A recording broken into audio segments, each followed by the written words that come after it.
Plymouth at -2 degrees, whilst Aberdeen sits at a relatively balmy 4 degrees Celsius. Yes, you heard that correctly. Cornwall colder than the Scottish Highlands. And that temperature inversion is just the beginning of what's shaping up to be one of the most unusual February weeks we've seen in quite some time. Is your area about to face a dramatic shift that could catch you completely off guard? Right now, the Met Office has amber warnings covering 17 counties across southern England and Wales, with over 12 million people under some form of weather alert.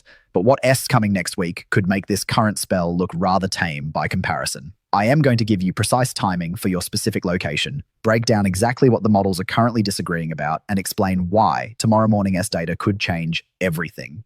Drop your city or county in the comments right now, and I'll make sure tomorrow's forecast includes personalized details for your area. Within the next minute, you are getting concrete information for 6 major UK locations. London, currently sitting at 5 degrees, you are looking at a sharp drop to -1 by Thursday morning, with the potential for sleet turning to snow across outer boroughs by Friday evening. Manchester, you are at 3 degrees now, dropping to -3 by Wednesday night. And here's what concerns me most for you. That temperature plunge coincides with significant precipitation, meaning widespread ice across Greater Manchester by Thursday's morning commute. Birmingham, your overnight low Wednesday hits -2, but the feels like temperature with that northeasterly wind could reach -7. Glasgow, interesting situation for you. Currently warmer than London at 6 degrees. You are actually going to stay relatively mild through Wednesday before a secondary cold push arrives Friday. Cardiff, -1 by Thursday. But your main concern isn't the temperature, it is the freezing rain potential Thursday morning that could create treacherous conditions across South Wales. Belfast, you are in a peculiar position, shielded initially by the Irish Sea influence, staying around 3 degrees through Wednesday, then dropping sharply Thursday evening. Now, let me show you where this gets genuinely interesting. The Met Office model and the European model are currently showing 2 very different scenarios for the weekend, and that difference matters enormously for about half the country. The Met Office unified model is suggesting the Arctic air mass stays firmly in place across the UK through Sunday, keeping temperatures well below freezing for most areas, particularly overnight. Maximum daytime temperatures across the Midlands and South struggling to reach 1 or 2 degrees Celsius. But the European model, the ECMWF, is showing something quite different. It's suggesting a milder Atlantic system pushes in from the southwest Saturday evening, potentially bringing temperatures back up to 7 or 8 degrees across Devon, Cornwall, and parts of Wales by Sunday afternoon. That 50-mile difference in the positioning of this Atlantic front changes everything for Somerset, Dorset, Wiltshire, and Hampshire. Tomorrow morning's model runs should give us much better clarity on which scenario is more likely. Here's the one thing that genuinely concerns me about this particular setup. We're not just dealing with cold temperatures, we're dealing with cold temperatures, significant moisture, and unusually strong winds all arriving simultaneously. That combination creates compounding threats that go beyond what each element would do individually. Let me break down the regional picture in detail, and I promise you the format is going to vary because I know sitting through a monotonous list is rather tedious. For those of you across the southeast, Brighton, you are looking at sleet Wednesday afternoon, transitioning to snow Wednesday evening, potentially 3 to 5 centimetres by Thursday morning. Dover, your coastal position means you will likely see rain longer than inland areas, but once it turns quickly. Canterbury, Maidstone, Tunbridge Wells, you are in the zone where we could see the most significant accumulations, possibly 8 to 10 centimetres if the precipitation holds as the cold air moves in. Oxford, Cambridge, both of you seeing snow develop Wednesday evening, continuing through Thursday morning. The Fenland areas around Cambridgeshire could see some impressive totals. 10 to 15 centimetres isn't out of the question. But here's where it gets tricky, and this is something I'll explain in more detail around the 8-minute mark. The wind direction matters as much as the temperature. Moving across to the southwest, Exeter at 1 degree Thursday, but Dartmoor could see 20 to 30 centimetres of snow by Friday morning. Plymouth, as I mentioned, unusually cold, and that's because you are getting a direct feed of Arctic air with very little modification. Penzance, even at your southwestern position, you are not escaping this. 2 degrees Thursday with wintry showers likely. Bristol, here's your specific timeline. Light snow begins Wednesday evening around 7 o'clock, intensifies overnight, heaviest between 3 and 6 Thursday morning, then gradually easing through Thursday afternoon. Total accumulation likely 5 to 8 centimetres, higher on elevated areas like Clifton and the surrounding hills. Let me address the Midlands comprehensively. Nottingham, Leicester, Coventry, Derby, you are all in a similar boat.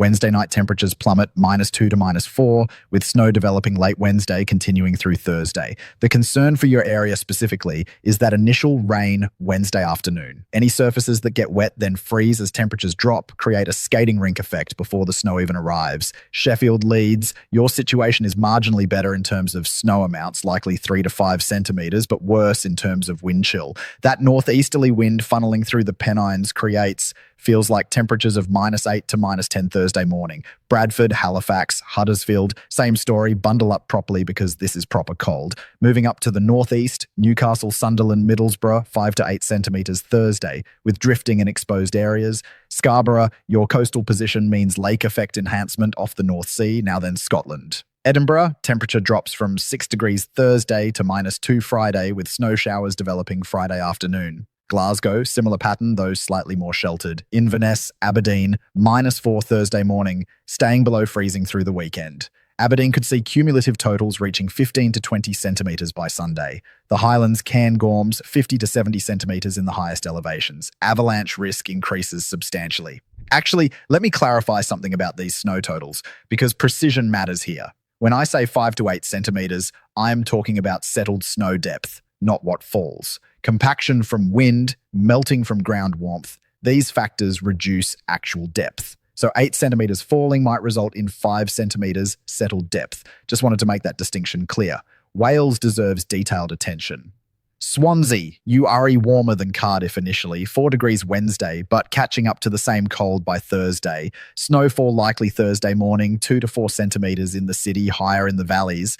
Bangor, your northwestern position means you are getting a slightly different trajectory. Snow arrives later, Thursday evening, but persists longer into Friday. The Welsh Mountains, Snowdonia specifically, this is where things get rather dramatic. 20 to 40 centimetres possible by Friday evening, with drifting creating much deeper accumulations in sheltered spots. If you are planning any walking or climbing, conditions become genuinely dangerous Thursday onwards. Northern Ireland, let's give you proper attention. Belfast, as mentioned, you are delayed on the cold arrival, but when it comes Friday, it comes sharply. 2 degrees Friday afternoon down to -3 Saturday morning. Derry, similar timing, though you might stay marginally milder due to Atlantic proximity. The Morns could see 10 to 15 centimetres Friday night into Saturday. Here is where the model disagreement becomes crucial, and this is the section I promised earlier. The GFS, the American model, is actually showing something different from both the Met Office and European models. It is suggesting a secondary low-pressure system develops Sunday, tracking northeast across England. If that verifies, and it is a significant if at this stage, Sunday could bring another round of heavy snow to central and eastern England, potentially another 5 to 10 centimetres on top of what has already fallen. The UKMO ensemble, which looks at multiple scenarios rather than a single forecast, shows about 60% of its members keeping cold air in place through the weekend, 30% showing mild air returning, and 10% showing something in between. That spread tells us the forecast confidence is lower than we like for a weekend that is now only 4 days away. The Channel Islands, Jersey, Guernsey, you might actually see snow Thursday night into Friday, rare enough to be noteworthy, 1 to 2 centimetres possible. Let me address the compounding threat scenario. Cold temperatures creating ice, plus snow reducing visibility, plus wind creating drifts. That combination makes routine activities genuinely risky. Thursday morning commute across the Midlands and southeast could be severely disrupted. Roads becoming impassable, trains cancelled, airports experiencing delays. Plan ahead, and if your journey isn't essential Thursday morning, consider postponing. Transport for London is reviewing contingency plans. Surface tube sections, overground services, and outer London buses could face significant disruption. Check TfL Wednesday evening. Rail operators across northern England, the Midlands, Wales will face frozen points, overhead line issues, reduced adhesion, speed restrictions likely Thursday, some services possibly cancelled. Check National Rail before travelling. Now, around the 3-minute mark, I asked you to drop your location in the comments, and I meant it genuinely. Tomorrow's forecast will include specific updates for the areas you've mentioned. The beauty of doing these daily updates is I can track how the forecast evolves for your specific location, give you continuity, help you make informed decisions. So if you haven't commented yet, please do so now. Let me cover remaining locations. Southampton and Portsmouth at 2 degrees Thursday, Isle of Wight marginally milder at 3, York -2 with snow showers, Lancaster Carlisle -3 to -4 with snow Wednesday night through Friday. The Yorkshire Dales, North York Moors could see significant drifting, 15 to 20 centimetres with strong winds creating blocked rural roads. Lincolnshire's flat landscape offers no shelter. Boston, Lincoln, Grantham, brutal wind chills Thursday and Friday, -2 actual, -9 feels like. East Anglia, Norwich, Ipswich, Colchester, snow showers Thursday and Friday, 3 to 6 centimetres cumulative. The Cotswolds, Cheltenham, Gloucester, 8 to 12 centimetres possible by Friday morning. Kent, Ashford, Maidstone, Rochester, heaviest snow zone Wednesday night into Thursday. 8 to 12 centimetres, locally higher on the North Downs. Surrey and Berkshire, Guildford, Reading, Slough, 5 to 8 centimetres. M25, M3, M4 expect delays Thursday morning. Hampshire, Winchester, Basingstoke, similar totals. South Downs, 10 to 15 centimetres in spots. The jet stream is doing something fascinating. We've had southerly tracking for weeks, bringing mild Atlantic air, but Wednesday into Thursday it buckles northward, allowing Arctic air to plunge southward, like opening a freezer door across the entire country. That Arctic maritime air mass from near Greenland gets slightly modified over the Norwegian Sea but remains properly cold. When it undercuts existing atmospheric moisture, snow develops. Thursday's pressure gradient is impressively tight. Isobars packed between Scandinavian high pressure and Atlantic low pressure create strong northeasterly winds, 40 to 50 kilometres per hour inland, 60 to 70 on coasts. The Met Office has extended the amber warning to include East Anglia and East Midlands. Yellow warnings remain for most of England and Wales. Scotland under separate warnings Friday and Saturday. That rain-snow line Thursday morning is forecast somewhere across the M4 corridor, but 20 kilometres north or south makes the difference between rain or snow in Reading. Tomorrow's overnight model runs should narrow this uncertainty. The midnight Met Office run and early morning ECMWF run will refine details. That SY checking back tomorrow matters. Even if milder air pushes back Saturday or Sunday, the damage is done. Snow-covered roads that don T get treated compact to ice, persisting even as temperatures rise. The freezing rain potential Thursday morning across Wales and southwest concerns me most. Rain droplets fall through sub-zero air, stay liquid, freeze on contact with surfaces, cars, roads, pavements, power lines coated in clear ice. This risk is highest between 5 and 9 Thursday morning across Pembrokeshire, Carmarthenshire, possibly Somerset and Devon. If you are in these areas, consider delaying your commute. This isn't weather to take lightly. Let me give you something hopeful.